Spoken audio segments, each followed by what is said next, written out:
నమస్కారం. SRK city news కు స్వాగతం. ముందుగా ముఖ్యాంశాలు.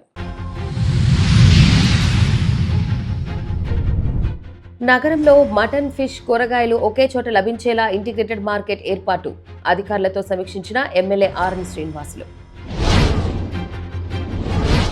కలెక్టర్ వెంకటేశ్వర అధ్యక్షతన జరిగిన జిల్లా మానిటరింగ్ కమిటీ సమావేశం.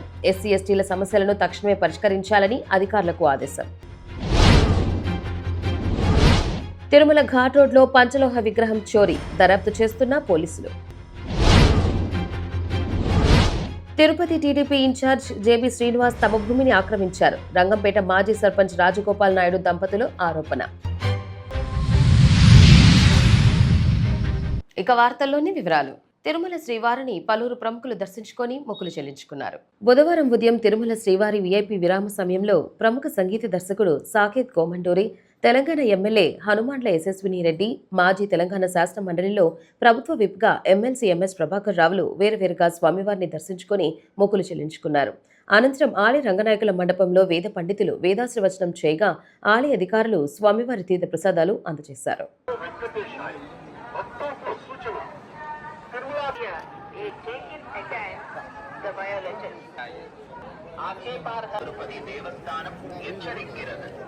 ರೀಲ್ಗಳನ್ನು ತಯಾರಿಸಿ ಸಾಮಾಜಿಕ ಜಾಲತಾಣಗಳಲ್ಲಿ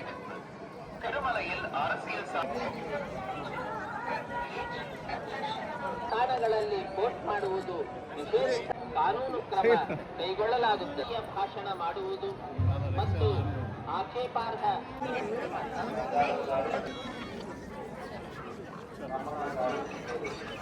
మదనపల్లె ప్రాంత నేపథ్యంతో తెరకెక్కుతున్న చంద్రప్ప చిత్రం జూలై చివరి వారంలో ప్రేక్షకుల ముందుకు రానుంది. ఈ మేరకు చిత్ర దర్శకుడు డాక్టర్ యాష్మాన్ తిరుపతి ప్రెస్ క్లబ్లో చిత్ర యూనిట్ సభ్యులతో కలిసి మీడియా సమావేశంలో వివరాలను వెల్లడించారు.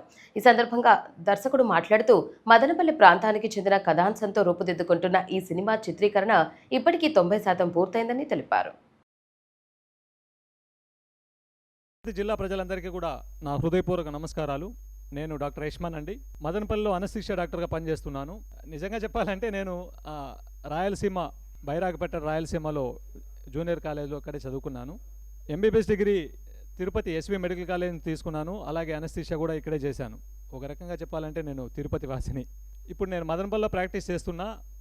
గత 3 years నుంచి స్టోరీ వైపు, స్క్రీన్ ప్లే వైపు, అలాగే డైలాగ్స్, లిరిక్స్ అలా అనుకుంటూ ఒక డైరెక్షన్ చేయాలి అనే ఉద్దేశంతో ఒక మూవీ తీయడం జరిగింది. దానికోసమే నేను ఎలిగెంట్ ఎంటర్టైన్మెంట్స్ అనే సంస్థను స్థాపించి ఆ సంస్థ ద్వారా మొదటి చిత్రంగా చంద్రప్పన్ రామసముద్రవాసి అనే సినిమా తీయడం జరిగింది. ఈ చంద్రప్పన్ రామసముద్రవాసి అనేది బేస్డ్ ఆన్ ట్రూ ఈవెంట్స్ అండి. మనం నిజ జీవితంలో సొసైటీలో జరుగుతున్న సమస్యలని బేస్ చేసుకొని ఒక స్క్రీన్ ప్లే ఆర్డర్లో వేసుకొని సినిమా తీయడం జరిగింది. దీనికి story, screen play, dialogues, lyrics నేనే ఇచ్చాను. అలాగే ఒక లీడ్ రోల్ కూడా ప్లే చేయడం జరిగింది. ఈ సంస్థ నుంచి దాదాపు 300 మందికి కొత్త వాళ్ళకి అవకాశం ఇవ్వడం జరిగింది. మన తిరుపతి నుంచి కూడా 4 అవకాశం ఇవ్వడం జరిగింది. అందులో దీపక్ మా ఫ్రెండ్ బర్డ్స్లో ఆర్థోపెడిషన్గా పనిచేస్తున్నాడు. అలాగే డాక్టర్ రామ్మోహన్ మీ అందరికీ తెలుసుంటుంది, డిపార్ట్మెంట్ ఆఫ్ ఫోరెన్సిక్ మెడిసిన్లో హెడ్ ఆఫ్ ది డిపార్ట్మెంట్గా ఉన్నారు. సారు కొన్ని వేరే ఇష్యూస్ వల్ల రాలేకపోయారు. అలాగే ఇంకా ఇద్దరికి అవకాశం ఇవ్వడం జరిగింది. ఈ చిత్రం బేసిక్గా based on true events. So ఇది జూలై 24న 2 తెలుగు రాష్ట్రాల్లో దాదాపు 100 థియేటర్స్లో రిలీజ్ అవబోతుంది. ఈ చిత్రాన్ని మీరందరూ కూడా చూసి ఆదరిస్తారని ఆశిస్తున్నాను.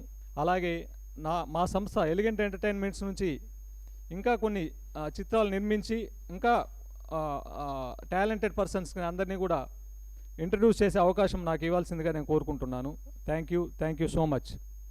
ఇప్పుడు ఏ విషయాన్నైనా సరే ప్రజల వరకు తీయడం నా బాధ్యత అయింది. ప్రజల వరకు చేరవేయడం అనేది పత్రికలు, పాత్రికేయుల బాధ్యత. మీరందరూ కూడా మీ అందరి సహకారంతో ఈ చిత్రాన్ని మరింత ముందుకు తీసుకుపోతారని ఆశిస్తున్నాను. Thank you so much. ఈ చిత్రానికి story, screen play, direction, lyrics నేను చెప్పాను, నేనే చేశానని. అలాగే సినిమాటోగ్రఫీ కర్ణా ప్యారసాని చేశారు. అలాగే మ్యూజిక్ వచ్చి మహావీర్ చేశారు. వీళ్ళందరూ కూడా హైదరాబాద్ నుంచినే. ఎడిటింగ్ వచ్చి ఒమస్తా స్టూడియోస్ నుంచి చేయడం జరిగింది. ఈ సినిమాలో చాలామంది ప్రముఖ నటీనటులందరూ కూడా ఉన్నారు. వాళ్ళలో ప్రముఖంగా చెప్పాల్సింది బలగం సంజయ్ కృష్ణ. ఈ మధ్య రీసెంట్గా మీరు పెద్ద సినిమాలు చూసి ఉంటారు. అప్పాజీ అంబరీష ఉన్నారు, దాదాపు 200 సినిమాల్లో నటించారు. అలాగే డాక్టర్ భద్రం ఉన్నారు, మీకు అందరికీ తెలిసి ఉంటారు. అలాగే సీతా మహాలక్ష్మి అని, టెంపర్ వంశీ అని, రోషిని రజాక్ అని చాలామంది తెలిసిన వాళ్ళు ఉన్నారు. అలాగే ఈ సినిమాలో హీరోయిన్గా లీడ్ యాక్ట్రెస్ తను సోనాలి పానిగ్రాహి చేసింది. చందు నెక్స్ట్ ఇంకో లీడ్ రోల్ ప్లే చేశారు. హరీష్ చంద్ర ఇంకో లీడ్ రోల్ ప్లే చేశారు. వీళ్ళందరూ కూడా తోటి నటీనటులు. మీ అందరి సహకారం నాకు అవసరమైంది, మీరందరూ కూడా సహకరిస్తానని ఆశిస్తున్నాను. Thank you so much. Tirupati వాసులు అందరికీ నమస్కారం, అలానే మీ అందరికీ కూడా నమస్కారం. థ్యాంక్ యూ సో మచ్ మా అందరికీ సపోర్ట్ చేయడానికి ఇక్కడికి వచ్చారు. అండ్ సినిమా గురించి సార్ చెప్పారు, బట్ దాని వెనక చాలా ఎఫర్ట్ ఉంది, చాలా హార్డ్ వర్క్ ఉంది అండ్ చాలా టీమ్ వర్క్ కూడా ఉంది. జూలై 24th థియేటర్కి రాబోతుంది. సో నేను మీ అందరికీ రిక్వెస్ట్ చేస్తాను, మీ ఫ్యామిలీతో మీ ఫ్రెండ్స్తో వెళ్ళి మూవీ చూడండి. బికాజ్ లోకల్ సపోర్ట్ ఉంటేనే మాకు ఉత్సాహంగా ఉంటుంది and me reviews, me opinion మాకు చాలా అవసరం ముందుగా మూవీకి రావడానికి ఆర్ మూవీ తీయడానికి కూడా.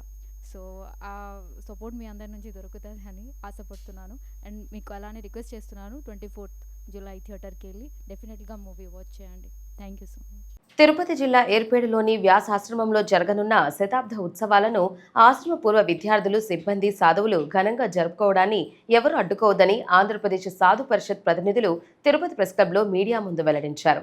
ఆశ్రమంలోని అవకతవకలపై ప్రశ్నించడానికి ఇది సమయం కాదని తెలిపారు. దయచేసి ఆహ్వానం లేని వారు పోకపోవడం మంచిదని సాధులోకానికి విన్నవించుకున్నారు.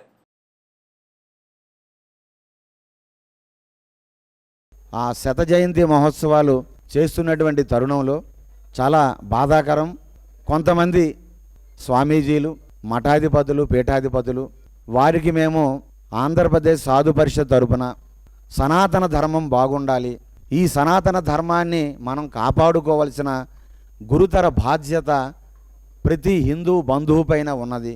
సమస్యలుంటే కూర్చొని మాట్లాడుకునేటటువంటి ఒక సుహృద్భావమైన వాతావరణంలో చర్చించుకునేటటువంటి అవకాశాన్ని విడిచిపెట్టుకోకుండా, చేజార్చుకోకుండా, సమన్వయం పాటిస్తూ సహనంతో సమస్యలను కూర్చొని మాట్లాడుకోవాల్సినటువంటి తరుణం అది.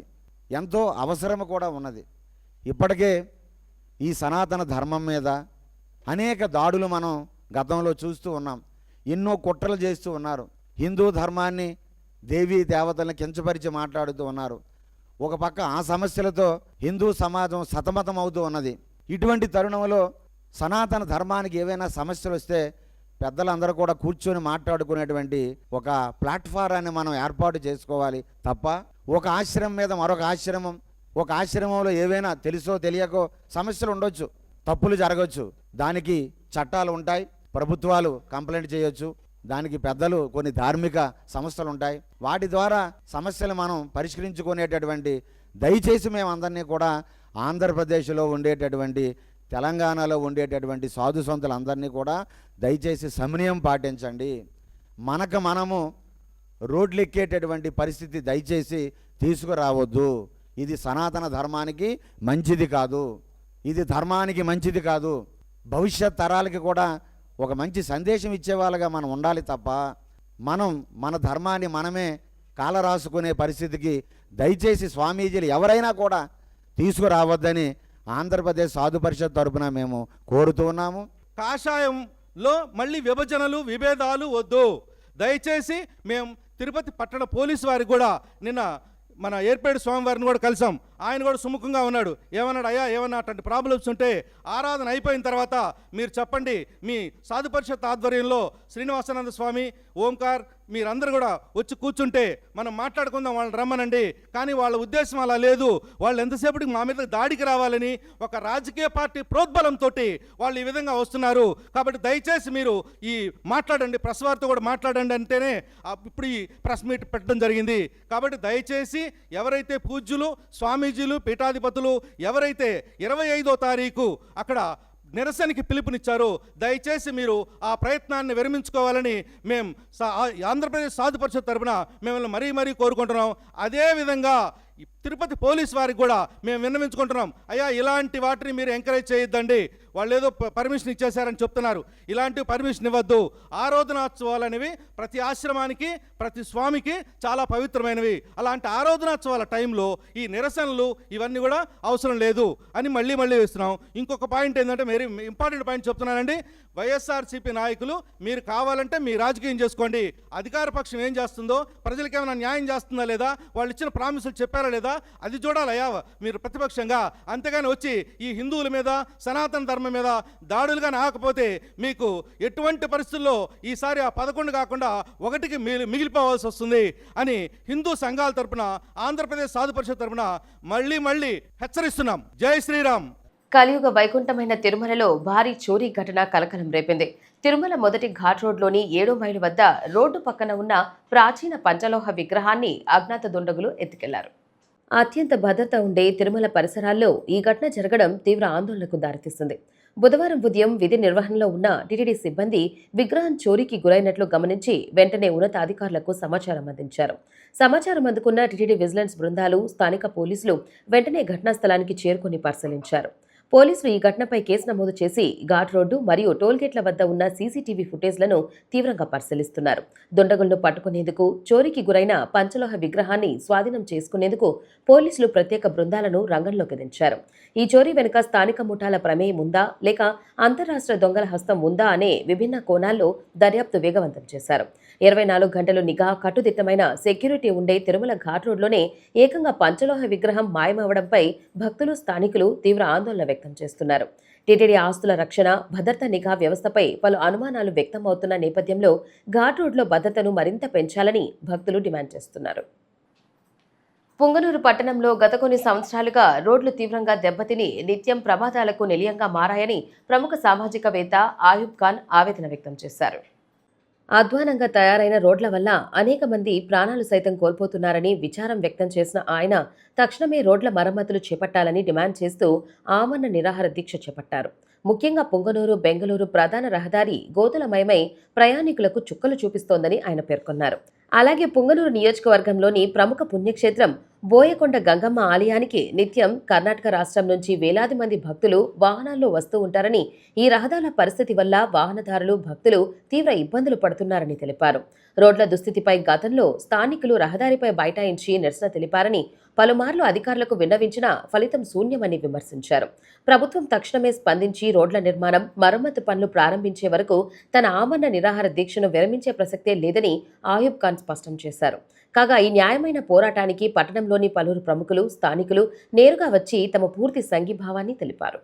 ముల్బాగల్ పోయే రోడ్డు కోసము ప్రతిరోజు నిత్యము దీని మీద సోషల్ మీడియాలో హల్చల్ అవుతా ఉన్న విషయాన్ని అధికారులకు తెలుసు. గత సోమవారం నాడు మేము రిలే నిరాహార దీక్ష కూర్చున్నప్పుడు డిప్యూటీ ఎగ్జిక్యూటివ్ ఇంజనీర్ గారు వచ్చి మేము వారం లోపల రోడ్ పని పూర్తి చేసి మీకు ఒప్పిస్తాము, మీరు విరమించండి అని చెప్పి విలేకరు యొక్క సమక్షంలో చెప్పడం జరిగింది. కానీ ఆ మాట కూడా ఆయన నిలబెట్టలేకపోయినారు. నిమ్మకు నీరెత్తినట్లు ఆయన వ్యవహరిస్తున్నారు. ఎగ్జిక్యూటివ్ ఇంజనీర్ గారు ఫోన్ చేస్తారు, నా మాట విని ఆదివారం సోమవారం లోపల మేము వేస్తాము అని చెప్తున్నారు. మీరు వేయండి, నేను ఆమరణ నిరాహార దీక్ష కూర్చుంటున్నాను. మీరు వేసే వరకు నేను లేను, రాత్రనగా పగలనగా ఇట్లే కూర్చుంటాను. ఇది నా వకన్ కోసం కాదు, ఇది ఫోటో కోసం కాదు, పేపర్లో వచ్చేదాని కోసం కాదు. కూటమి ప్రభుత్వంలో ఉన్నా కూడా బీజేపీ కార్యకర్తగా, ఒక సామాజిక కార్యకర్తగా ఇక్కడ అందరూ నాన్బాల్ కుమార్ గారు, నాగరాజ గారు మరియు రామకృష్ణ గారు, ఇంకా ఇతను అక్కడ ఆ విలేజ్ నుంచి మొన్న యాక్సిడెంట్ అయినప్పుడు ఆయన మన్ను తోలినాడు. అలాంటి వ్యక్తి మమ్మల్ని సంఘీభావం తెలుపుతున్నారు. యువత మీరు రాండి, మనము పుంగల్ని కాపాడుకుందాము, రోడ్లన్నీ కాపాడుకుందాము. వారం నుంచి ఎన్ని యాక్సిడెంట్లు అవుతున్నారు మీకు తెలుసు బాగా. యాక్సిడెంట్ అయినా ఎవరు కానీ పట్టించుకోవడం లేదు, లైట్లు వెలగడం లేదు, రోడ్లు వేయడం లేదు. సో కాబట్టి ఆమరణ నిరాహార దీక్ష కంటిన్యూ అవుతుంది. మీరు వేసే వరకు నేను లేనని చెప్పి పత్రికా ముఖంగా నేను తెలియపరుస్తున్నాను. ధన్యవాదాలు. చూస్తున్న పరిస్థితులు ఎంత దారుణంగా ఉన్నాయో ఈరోజు మళ్ళీ కూడా నిరాహార దీక్ష ఎందుకు కూర్చున్నామంటే, ఈ అధికారులు మొన్న నిరాహార దీక్ష కూర్చున్నందుకు వచ్చి గౌరవంగా మాటిచ్చారు, ఖచ్చితంగా మీకు శనివారం, ఆదివారం, సోమవారం లోపలే రోడ్డు వేస్తామని వాళ్ళు మీడియా ముందర చిలక పలుకులు పలికారు. కానీ ఆ పలుకులు ఎంతవరకు ఫలించిందో లేదో సంబంధించలేదు. అందుకే మొన్న శనిమాసం గుడి దగ్గర టూ వీలర్ లో వస్తున్న వ్యక్తులకి ఎదురుగా బస్సు రావడంతో ఆ కంకర్ రోడ్డు పైన రాళ్లు ఎగిరి వాళ్ళ మీద పడినాయి, గాయాలైనారు. మరి ఇటువంటి ప్రజలకు ఈ విధంగా ఇబ్బంది పడుతున్న ప్రజలకి రోడ్డు వేయమని అడుగుతుంటే కూడా ఏమాత్రం వాళ్ళ స్పందన లేదు. దీనిపైన మేము చాలా కఠినంగా కూర్చోన్నాం. ఈరోజు నిరాహార దీక్షకు వెంటనే స్పందించి ఆ రోడ్డుని పూర్తి చేయాలని మేము కోరుకుంటున్నాం. లేదంటే దీనిపైన ఇంకా తీవ్రంగా మేము నిరాహార చేయాల్సి వస్తుంది. వెంటనే స్పందించాలని కోరుకుంటున్నాం. Tirupati Telugu Desam party incharge JB Srinivasulu తమ భూమిని ఆక్రమించుకున్నారని రంగంపేట మాజీ సర్పంచ్ వేణుగోపాల్ నాయుడు దంపతులు ఆరోపించారు. తిరుపతి ప్రెస్ క్లబ్లో వారు మీడియాతో మాట్లాడుతూ తమ భూమిని అన్యాయంగా జేబీ శ్రీనివాస్ ఆక్రమించుకున్నాడని ముఖ్యమంత్రి చంద్రబాబు, మంత్రి లోకేష్ కు, ఉప ముఖ్యమంత్రి పవన్ కళ్యాణ్ కు విన్నవించినా స్పందించలేదని ఆవేదన వ్యక్తం చేశారు. జేబీ శ్రీనివాసుల నుంచి తమ భూమిని కాపాడకపోతే సామూహిక ఆత్మహత్యలకు పాల్పడతామని పేర్కొన్నారు. ఎక్స్ సర్పంచ్ భార్య మున్రాజమ్మ. నేను 17లో చంద్రబాబు నాయుడు గారికి, లోకేష్కి, పవన్ కళ్యాణ్కి నైనా నాకు న్యాయం చేస్తామని ఎన్ని మాటలు మీ చేతికి వచ్చినాను, ఎన్ని ఆఫీసులు తిరిగినాను, ఎన్ని ఎస్ఐలు చదివినాను, ఎవరు నాకు న్యాయం చేయలే. నా జాగా ఏమో వాళ్ళు ఇల్లులు కడుతున్నారని నేను 10 మాటలు తిరిగినాను. చంద్రబాబు నాయుడు గారు మాత్రం నీకు చేస్తానమ్మా అన్నాడు. మా ఇంటాయన నేను ఇద్దరం కూడా ఇంటికాడికి పోయి మాట అన్నాము. కలెక్టర్తో చెప్పినాడు, కలెక్టర్ చేస్తానన్నాడు. ఎవరు ఏం చేయలేదు. నేను లోకేష్ గారికి ఏం చెప్పేదంటే, నైనా నువ్వు అనుకుంటే జరుగుతుంది, నువ్వు అనుకుంటే నీ పని జరుగుతుంది, నువ్వు నాయన పవన్ కళ్యాణ్ గారు మాట్లాడి నాకు న్యాయం చేయమని నేను కోరుతా ఉన్నాను. నేను 17లో తీసినానమ్మా. 17లో తీసినా. నేను 3.5 ఎకరా రంగంపేటలో మాది రామ్మూర్తి నాయుడు పక్కనే మా జాగా ఉంటే అమ్మేసి నేను ఆడ కొన్నాను. ఆయన 17లో తీసినాను. 17 నుంచి మేము ఆడికి పోలా. నా కోడలు అమెరికాలో గర్భంగా ఉంటే ఆడికి వెళ్ళిపోయినాము. మళ్ళీ 6 నెలల నుంచి తిరిగి వచ్చే కొందుకి ఆడ నేను దున్ని పెట్టి చేసి పెట్టినటువంటి నేను చదరం చేసి పెట్టినాను. చదరం చేసినప్పుడు ఎవరు రాలేదు. అప్పుడు ఎవరైనా వచ్చుంటే నేను నిలిపేసి ఉంటాను. అప్పటికి అగ్రిమెంటే రాసుకోనా, నేను రిజిస్ట్రేషన్ చేసుకోలే. అప్పుడు వాళ్ళు ఎవరు రాలేదు. మళ్ళీ వచ్చి అమ్మా ఇది మాది, ఇది గణపతి నాయుడు వచ్చి ఇది మాదమ్మ, వీలునామా రాసుండారా అని అన్నాడు. ఎట్టనైనా నేను ఓనర్ల చేత కొనుక్కుంటే మీరు వీలునామా అంటారంటే, లేదమ్మా మనం సాయంకాలం రాండి మనం మాట్లాడతాము అన్నాడు. మేము 10 మంది పోయినాం పసుపు కుంకాలు ఎత్తుకొని ఇల్లు కడతామనేసి. సరే అనేసి సాయంకాలం ఆయన ఇంటికి పోతే ఆయన ఇది ఎంఆర్ఓ సర్టిఫికేట్ ఇది అనేసి ఇది మాదే, మాకు అక్క అని చెప్పినాడు. సరేనైనా అటైతే అనేసి నేను వచ్చేసినాం, మేమందరం వచ్చేసినాం. ఆ రోజు నుంచి నేను పోతానే ఉన్నాను. ఆడ పోయి జాగా కాడ ఇటుకరాయి తోలి సిమెంట్ కట్టి అన్నీ చేస్తే ఆ ఇటుకరాయి వాళ్ళు కట్టుకొని వాళ్ళు పెట్టుకొని ఇది మాది నువ్వు పో అనేసి నన్ను కొట్టి తర్వాత జేబీ శ్రీనివాసులు 10 మంది మగోళ్ళు వచ్చి నన్ను బట్టి కొట్టి నీ గుంతలు వేసి పూడ్చేయి, వాళ్ళు ఇల్లు కడతా ఉన్నారు, మాతో ఇల్లు కడతా ఉన్నారు. ఇల్లు కడితే నేను నాయన ఈ జాగా నాది, ఎవరిది కాదు నాది జాగా, మీరు కట్టుకుంటే ఎట్టా అంటే, మో నీదేమన్నా అంటే మళ్ళీ చూసుకుంటాం బో, ముసలి దాన్ని వేసి గుంతలు వేసి పూడ్చేయండి రా అని ఎట్టంటే వాళ్ళు తరుముకొని నన్ను కొడితే నేను అప్పుడు నాని దగ్గరిపోయినాను. నాని సీఎం నానికి ఇచ్చి రోడ్డు షోలో సీఎం గారు మా ఊరికి వస్తే మా ఇంటి ఆయన మంది ఇట మరి జాగా ఆక్రమించినాడు. అప్పుడు గవర్నమెంట్ మాది కాదు, మంది ఆక్రమించినారన్నా ఇట ఉడకాడిస్తా ఉన్నారు ఆ గణపతి నాయుడు వాళ్ళంతా అంటే నానిని పిలిచి నాని గోపాల్ రెడ్డికి చూడు ఆయనదేమో అని చెప్పినాడు. సరే అన్నాడు. అట్లా నాని మమ్మల్ని ఒక 20-30 సార్లు నేను కలుస్తా ఉన్నాను ఇంటికాడికి పోయి. మా ఇంటిని ఆడంటే ఆడ అన్న ఏమైంది నా ఏమంటే గోపాల ఇట మరి పోలీసు వాళ్ళు మారలేదు, ఎంఆర్ వాళ్ళు మారలేదు అని చెప్తా ఉన్నాడు. సరే మేము అట్లనేసే 2 ఏళ్ళు మేము అట్లే గడిపినాం. చేస్తాలే నాని నమ్ముకొని మేము అట్లే అనుకున్నాం. లాస్ట్కి నాని ఏం చేయలే. నేను పోయి జేబీ శ్రీనివాసుల జాతికి పోయి నాయనా ఇది మా జాగా, ఇది మనం కూర్చొని మాట్లాడతాం, నా బిడ్డలకన్నా నేను కొన్నాను, నువ్వు ఇటు మాట్లాడితే కాదు అంటే నీకేమైనా సహాయం చేస్తాను, దీన్ని వదిలేండి అన్నాడు. నాకు ఇంకేం సహాయం లేదా, నేను నా బిడ్డలకన్నా నేను కొన్నేమి, నువ్వు సహాయం చేసేదేమని నేను ఆ రోజే చెప్పిన. ఉండమ్మా కూర్చో తిను అన్నాడు. నాకు వద్దునాయన అనేసి వచ్చేసినాను. అట్లా వాళ్ళు ఇల్లులు కట్టి జాగా ఖాళీ లేకుండా చేస్తూ ఉన్నారు అందరూ. కానీ నా బాధ ఎవరు చెప్పుకోవాలి. ఇప్పుడైనా జేబీ స్పందిస్తాడేమో. జేబీకి పోతే నూసో అయ్యో నాయనా జేబీ నాకు బిడ్డ మారిగమా, జేబీ నాకు బిడ్డ మారిగి ఏం చేస్తాడో వాళ్ళే చేయని న్యాయం అని నేను వదిలేస్తాను. జిల్లాలో ఎస్సీ ఎస్టీలకు సంబంధించిన సమస్యల పట్ల స్వయంగా తనిఖీ చేసి తక్షణమే పరిష్కారం చూపుతూ నిరంతరం పర్యవేక్షణ ఉండాలని జిల్లా కలెక్టర్ మరియు జిల్లా vigilance and monitoring committee chairperson doctor Venkateshwar అధికారులను ఆదేశించారు. బుధవారం స్థానిక కలెక్టరేట్లోని వీడియో కాన్ఫరెన్స్ హాల్ నందు జిల్లా కలెక్టర్ వెంకటేశ్వర్ అధ్యక్షతన జిల్లా విజిలెన్స్ అండ్ మానిటరింగ్ కమిటీ సమావేశానికి జిల్లా రెవెన్యూ అధికారి నరసింహులు, ఎమ్మెల్సీ బల్లి కళ్యాణ్ చక్రవర్తి, సత్యవేడు మరియు సూళ్లూరుపేట ఎమ్మెల్యేలు కోనేటి ఆదిమూలం, నెలవల విజయశ్రీలతో కలిసి సమీక్షా సమావేశం నిర్వహించారు. ఈ కార్యక్రమానికి జిల్లాలోని తహసీల్దార్లు, మండల అధికారులు, సంబంధిత అధికారులు వర్చువల్ గా హాజరయ్యారు. ఈ సందర్భంగా జిల్లా కలెక్టర్ మాట్లాడుతూ గత సమీక్షా సమావేశంలో తీసుకున్న నిర్ణయాలపై ఆయా శాఖల సమాధానాలను పరిశీలించిన అనంతరం జాప్యం జరిగిన అంశాలపై తగిన చర్యలు తీసుకోవాలని సంబంధిత అధికారులను ఆదేశించారు. పెండింగ్లో ఉన్న అట్రాసిటీ కేసులు త్వరితగతిన పరిష్కారం అయ్యేలా కృషి చేయాలని కోరారు. డీవీఎంసీలో ప్రస్తావించే ప్రతి అంశానికి అధికారులు పరిష్కారం చూపాల్సిన బాధ్యత ఉందని, సివిల్ రైట్స్ డే ప్రతి నెలా జరిపే ఎస్సీ ఎస్టీ సమస్యలకు పరిష్కారం చూపాలని తెలిపారు. ఎస్సీ ఎస్టీలకు సంబంధించిన కేసులపై ప్రత్యేక దృష్టి పెట్టి పరిష్కారం చూపేలా న్యాయం చేయాలని సంబంధిత అధికారులకు తెలిపారు. తిరుపతి నగరంలో మటన్, ఫిష్, కూరగాయలు ఒకే చోట లభించేలా అధునాతన ఇంటిగ్రేటెడ్ మార్కెట్ను ఏర్పాటు చేయనున్నట్లు ఎమ్మెల్యే ఆర్ని శ్రీనివాసులు తెలిపారు. నగర అభివృద్ధి పనులను వేగవంతం చేయాలని అధికారులను ఆదేశిస్తూ వివిధ శాఖలతో సమీక్ష నిర్వహించారు. తిరుపతిలో అక్కారంపల్లె వద్ద స్మార్ట్ సిటీ కింద నిలిచిపోయిన కూరగాయల మార్కెట్ నిర్మాణాన్ని ఎమ్మెల్యే ఆర్ని శ్రీనివాసులు అధికారులతో కలిసి పరిశీలించారు. మటన్, ఫిష్, కూరగాయల విక్రయాలను ఒకే చోట నిర్వహించే ఇంటిగ్రేటెడ్ మార్కెట్ను ఏర్పాటు చేయాలని సూచించారు. నగరంలో మట్టి రోడ్ల నిర్మూలన, భూగర్భ డ్రైనేజీ, తాగునీటి సరఫరా, పారిశుద్ధ్యం, అన్నా క్యాంటీన్ల నిర్వహణ, రెవెన్యూ వసూళ్లపై అధికారులకు పలు ఆదేశాలు జారీ చేశారు.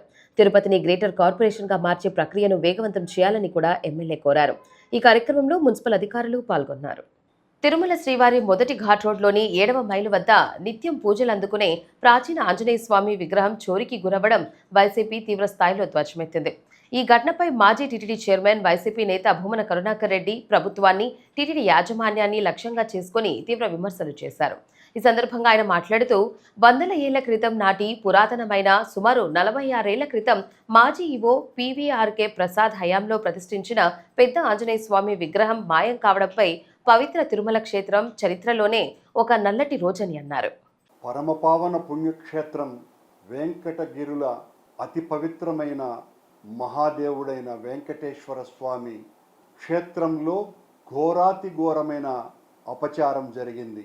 స్వామివారి పరిరక్షకుడు, ఆలయ పరిరక్షకుడు, తిరుమలగిరుల పరిరక్షకుడు, క్షేత్రపాలకుడు అయిన సాక్షాత్తు ఆంజనేయ స్వామి వారి విగ్రహ చోరీ జరిగినా ఇప్పటి వరకు ఆ ఆగంతుకుణ్ణి పట్టుకునేటువంటి పరిస్థితులలో టీటీడీ విజిలెన్స్ శాఖ లేకపోవటం అత్యంత దురదృష్టకరమైన విషయం.